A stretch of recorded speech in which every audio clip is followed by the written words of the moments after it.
बड़े तारड़ साहब मूव करेंगे। Welcome welcome. मैं एक दफ़ा फिर ममनून हूँ चेयर का कि उन्होंने आज इस इम्पॉर्टेंट टॉपिक के गुफ्तगू के लिए हमें क्वेश्चन आवर सस्पेंड करने की इजाज़त दी हाउस ने, और आपने इस ऐवान में मौजूद तमाम जो सियासी जमातें हैं उनके नुमाइंदगान को, मोअज़्ज़ज़ मेंबरान को ये मौका फ़राहम किया कि वो मसला फ़लस्तीन पे एक बार फिर जो एक हालिया लहर आई है उसके हवाले से बात कर सके। हमने सर एक रेजोल्यूशन तैयार की है जिसमें सारी जो हमारी पार्टीज़ हैं अक्रॉस द आयल, इधर भी और उधर भी, कंसेंसस के साथ with the kind permission of the chair sir, please I read out. While recalling and reaffirming the resolution passed by this National Assembly dated August 2nd, 2024, this House once again strongly condemns the ongoing heinous wave of atrocities by the Zionist Israeli regime. Notes with utter disgust that the latest Israeli offensive resumed on March 18 has resulted in the killing of 1,600 innocent Palestinians, bringing the total toll to over 65,000 deaths in Gaza. Rebukes severely the ruthless destruction of complete civil infrastructure, including housing, hospitals, schools, and places of worship by the barbaric Israeli bombing. Expresses unwavering solidarity with the Palestinian brothers and sisters in their just struggle, and reaffirms their inalienable right of self-determination and to their motherland. Dismayed over the persistent failure of international community to halt Israeli aggression, and calls urgently for an immediate, permanent, and comprehensive ceasefire, along with the delivery of uninterrupted and sustainable humanitarian assistance to the besieged and beleaguered Palestinians. Demands the immediate and unconditional withdrawal of Israeli occupying forces from the Gaza Strip in line with United Nations Security Council Resolution 2735 of 2024. Urges the international community to take concrete steps towards the recognition and admission of State of Palestine as a full member of the United Nations. I hereby put this resolution to the chair, sir. Ji, now I put the resolution to the House. The question is that the resolution as moved be adopted. All those in favor of the resolution may say aye. All those against may say no.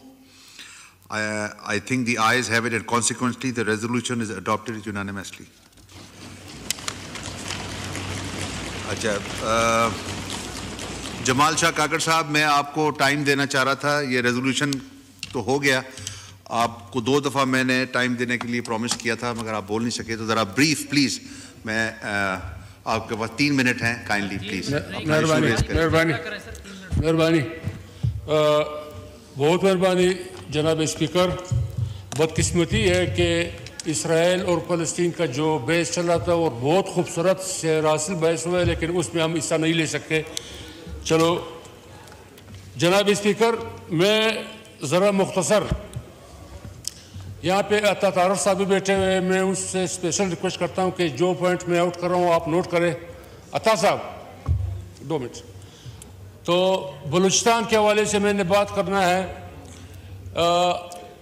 Balochistan का जो मौजूदा सूरत हाल है उसके बारे में एक side पे तो आप लोगों को, ऑब्स को, सबको पता है, प्राइम मिनिस्टर साहब को भी ब्रीफिंग दी जाती है कि हालात ठीक नहीं है, लेकिन आज जो मैं निशानदेही कर रहा हूं वो आज तक आप लोगों को किसी ने नहीं बताया होगा। बलूचिस्तान के 95% आवाम जो पुरअमन है, जो इस मुल्क के इस मीशत के पैर चला रहा है, उनके बारे में किसी ने सोचा है कि उनका क्या कसूर है? जब रोड उनके बंद होते हैं और उनका कारोबार बंद है, लैंड ऑर्डर सही नहीं है, लोग बहुत परेशान हैं, क्या इनके बारे में हमने कभी सोचा है? जनाब स्पीकर, मैं प्राइम मिनिस्टर साहब से रिक्वेस्ट करना चाहता हूं, उनके नुमाइंदे डायरेक्ट यहां बैठे हुए कि आप बहुत मेहनत कर रहे हो। आप जितना भी मेहनत करो, जब तक नीचे लेवल पे माफिया बैठा हुआ है तो आपका मेहनत रंग नहीं लाएगा। आप कह रहे हैं कि महंगाई 1.5% से कम हुआ है, लेकिन ग्राउंड पे आवाम पे आप जाए कि जो माफिया बैठा हुआ है, आवाम को आपका ये मेहनत का नतीजा वहां तक नहीं जा रहा है।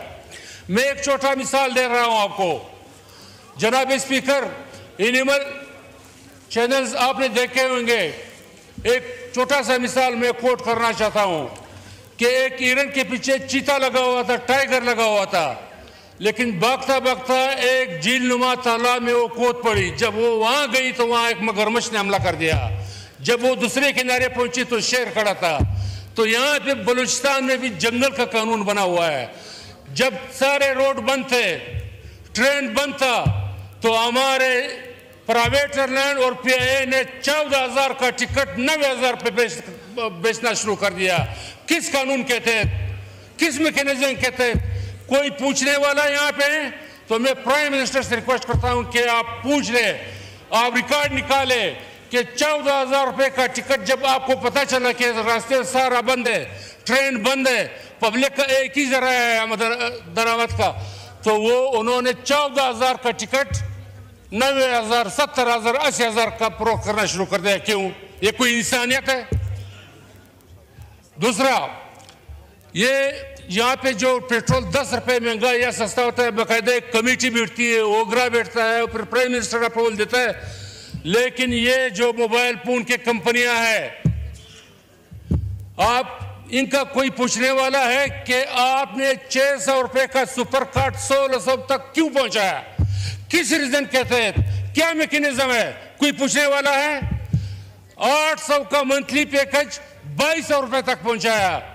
और बलूचिस्तान में जवानों के पास ये एक मशगला है, आप यकीन करें 2200 रुपए पे वो मंथली पैकेज दे रहे हैं, लेकिन सर्विस उसका मयार वो नहीं होता है।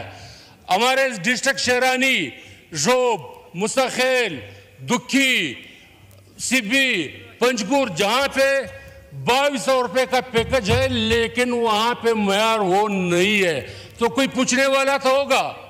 तो लिहाजा मेरा तजवीज़ है जनाब स्पीकर साहब, हमारे मिनिस्टर साहबान बैठे हुए, कि हमारी हुकूमत बहुत मेहनत कर रही है, महंगाई भी कंट्रोल किया, बिजली भी